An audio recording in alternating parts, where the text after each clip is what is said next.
Hello friends, स्वागत है हमारे यूट्यूब चैनल में आपका। आप जो तस्वीर देख रहे हैं ये है कूना बेहरा, उड़ीसा के हैं और बिल्कुल इसको कहते हैं कि रूरल बैकग्राउंड से आते हैं। किसी प्रकार का कोई फ़ौजी बैकग्राउंड नहीं है, परिवार में कोई इतना पढ़ा लिखा भी नहीं है। फ़ौज में भर्ती होने की तमन्ना रखते हैं, पूरी तैयारी शिद्दत से कर रहे होते हैं अपनी। इसी दौरान आती है बीएसएफ ट्रेड्समैन 2019 की भर्ती, जनवरी 2019 में भर्ती आती है। आवेदन कर देते हैं उसमें।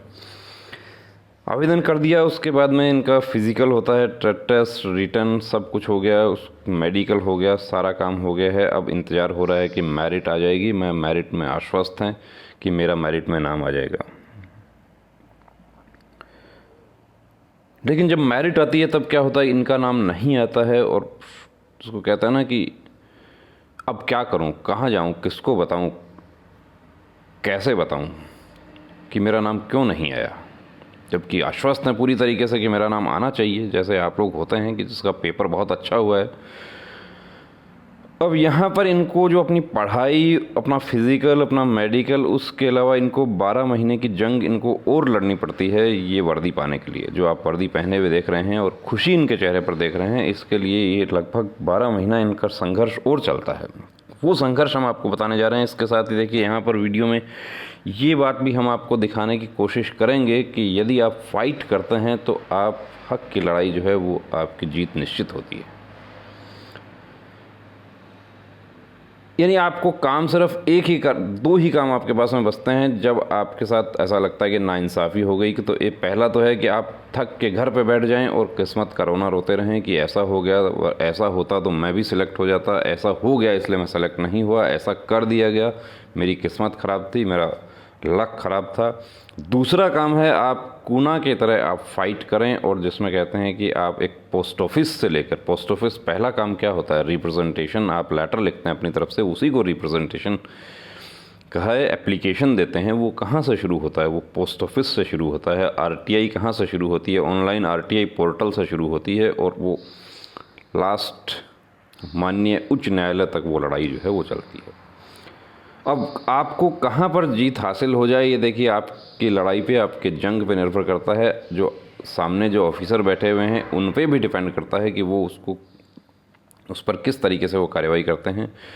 यहाँ पर बीएसएफ ट्रेड्समैन मंजिल पर पहुँच कर करूँगा मैं रास्ते की मुश्किलों का जिक्र। देखिए मुश्किलें, दुश्वारियाँ, परेशानियाँ जो है वो सबके जीवन में आती हैं। कूना के जीवन में भी आई, लेकिन इन्होंने क्या किया कि उसको फाइट किया, उसको फेस किया। उन्होंने उस परेशानी को अपने ऊपर हावी नहीं होने दिया।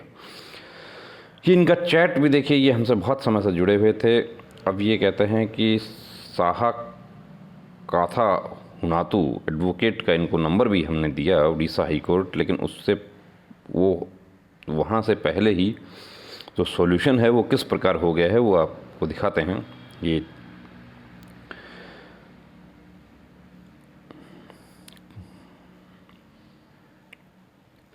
देखिए, ये जो रिज़ल्ट है, रिटर्न एग्ज़ाम का रिज़ल्ट है, ये बीएसएफ ट्रेड्समैन का, उसमें इनका नाम है।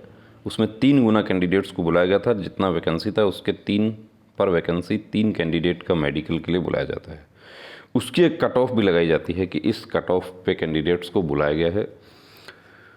उसके बाद फाइनल रिज़ल्ट आता है। फाइनल रिज़ल्ट में इनका नाम नहीं आता है, नहीं आता है। ये एक एप्लीकेशन देते हैं, वो एप्लीकेशन इन्होंने खुद से लिखा, एप्लीकेशन प्रॉपर नहीं लिख पाए। उस एप्लीकेशन का इनके पास में कोई प्रॉपर रिप्लाई नहीं आ पाता है।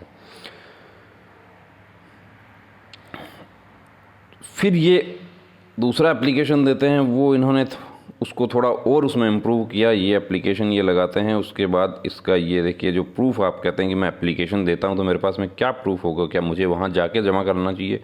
आप लोग जो स्पीड पोस्ट का जो स्लिप होता है आपके पास में, काउंटर फॉइल होता है, वही आपका सबसे बड़ा प्रूफ होता है। यहाँ पे एप्लीकेशन इन्होंने दिया तो वो एप्लीकेशन एक्चुअली कॉपी फॉरवर्ड करना, हायर हेडक्वार्टर को कॉपी देना, ये भूल जाते हैं इसमें।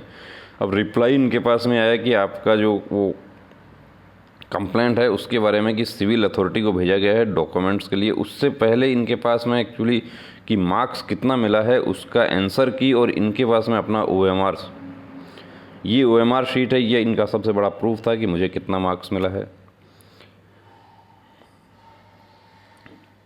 आंसर की। फिर आरटीआई लगाते हैं, जो कि साधारणतः आप लोग लगाते हैं आरटीआई जो है वो। लेकिन आरटीआई का क्या रिप्लाई आता है वो भी आपको दिखा देते हैं। देखिए आरटीआई का एज़ यूजुअल रिप्लाई आता है फोर्सेज में। जब फोर्सेज को ये लगता है कि जवाब नहीं देना, तो फोर्सेज वो आरटीआई में क्या पूछा गया है उसकी बात नहीं करती।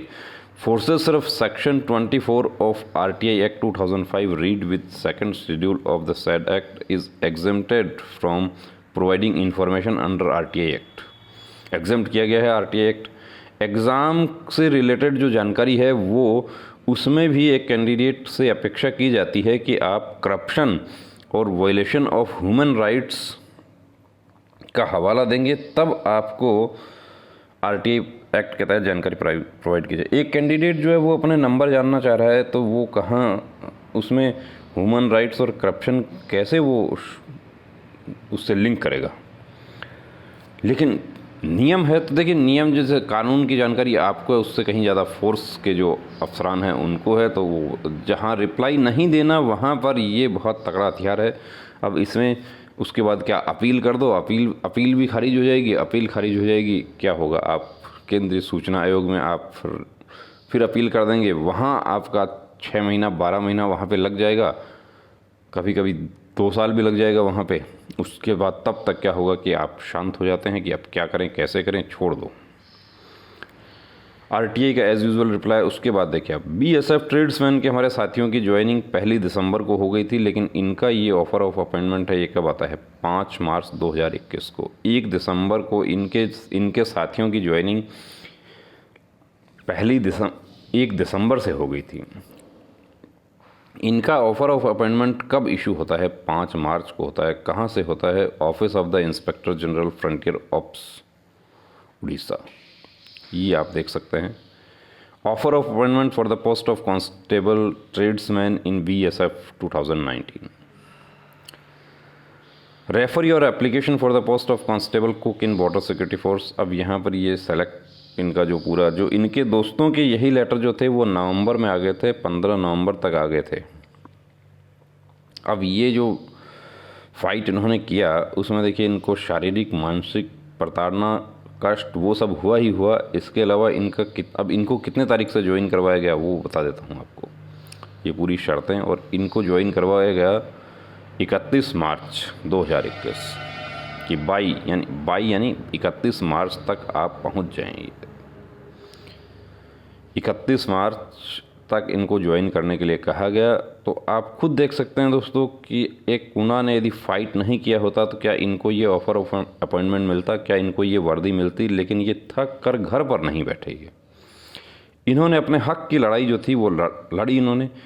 ये सब कुछ इनकी तैयारी हो चुकी थी। ये ऑफर ऑफ अपॉइंटमेंट इनको इशू नहीं होता तो इनके पास में जो माननीय उच्च न्यायालय की शरण में जो जाने का जो इनका अधिकार था वो भी था। लेकिन रिप्रेजेंटेशन और जो एडवोकेट्स के द्वारा इनको लिखवाए गए जो लेटर थे उनके आधार पर ही इनका सॉल्यूशन हो गया।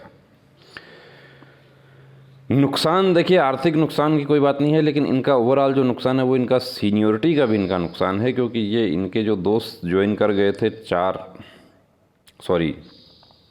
1 दिसंबर से, ये उनसे जूनियर हो जाते हैं और 4 महीने का इनका वेतन का जो नुकसान होता है वो, प्लस 4 महीने का इनका जो इंक्रीमेंट जो है, सालाना जो वेतन वृद्धि होती है वो इनके दोस्तों की 1 दिसंबर से लागू हो जाती है। लेकिन इनकी कब लागू होगी, इनकी 1 अप्रैल से लागू होगी। ये इनके नुकसान है। लेकिन इसको कहते हैं ना कि मंजिल पर पहुंचकर रास्ते की दुश्वारियां तकलीफ़ें जो होती हैं उनको इंसान भूल जाता है। तो मंजिल मिल गई, लेकिन ये मंजिल नहीं है, एक्चुअली एक पड़ाव है। अभी तो जीवन शुरू होगा, अभी दुश्वारियाँ परेशानियाँ और आएंगे और फिर उनका सामना करेंगे और फिर जीतेंगे। तो आपके साथ भी यदि कोई नाइंसाफ़ी होती है, कोई विसंगति होती है, आपको लगता है कि इनजस्टिस हुआ है, मैं सेलेक्ट था लेकिन मैं सेलेक्ट नहीं हो पाया, तो उसके लिए फ़ाइट करना है। उसके लिए ऐसा नहीं है कि उसके लिए घर पे बैठ जाएं, उसके लिए पोस्ट ऑफिस से लेके हाई कोर्ट तक की आपकी जो लड़ाई है वो आपके लिए ऑप्शंस खुले हैं। आप शुरुआत कहाँ से होगी उसकी, शुरुआत एक एप्लीकेशन से होगी कि मेरे साथ ये हुआ, ये नहीं होना चाहिए, ये होना चाहिए। अनुरोध सबसे पहले आपकी तरफ से दिया जाएगा। कुछ हमारे साथी ऐसे हैं जो मेडिकल, जो अभी वो बोलते हैं कि क्या मेरे 12 नंबर ज़्यादा हैं, मेरे को आधे घंटे में 3 रीडिंग लेकर मुझे बीपी में अनफिट कर दिया गया था, तो क्या मैं अब रीट याचिका लगा सकता हूँ? अब रीट याचिका लगा सकते हैं। देखिए, उसके लिए आपको जस्टिफाई करना होगा कि डिले क्यों हुआ, क्योंकि जो डिले जो है उसको आपको बताना पड़ेगा कि वो, उसके लिए आपके एडवोकेट उसको जस्टिफाई करेंगे कि डिले, लेकिन वैलिड रीजंस होने चाहिए डिले के। अब बहुत सारे हमारे साथी ऐसे हैं कि जो डॉपलर टेस्ट नहीं किया था, डॉपलर टेस्ट किए बिना या कैरिंग एंगल एक्सरे किए बिना उनको अनफिट कर दिया गया, और वो लोग अप्रोच किए ऑनरेबल हाई कोर्ट को, वहाँ से वो उनका ऑर्डर हो जाता है कि इनका डॉपलर करके मेडिकल फिट अनफिट इनको बताया जाए या इनका एक्सरे किया जाए।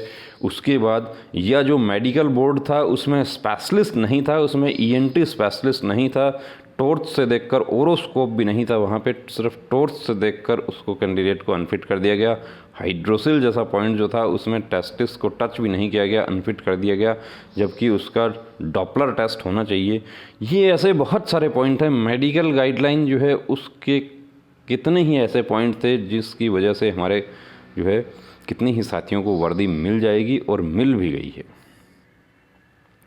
तो वर्दी आप पाना चाहते हैं तो आपको थमना नहीं, रुकना नहीं, अब ठानना है कि मुझे कुना की तरह ठानना है कि मैं वर्दी लेके रहूँगा। जय हिंद।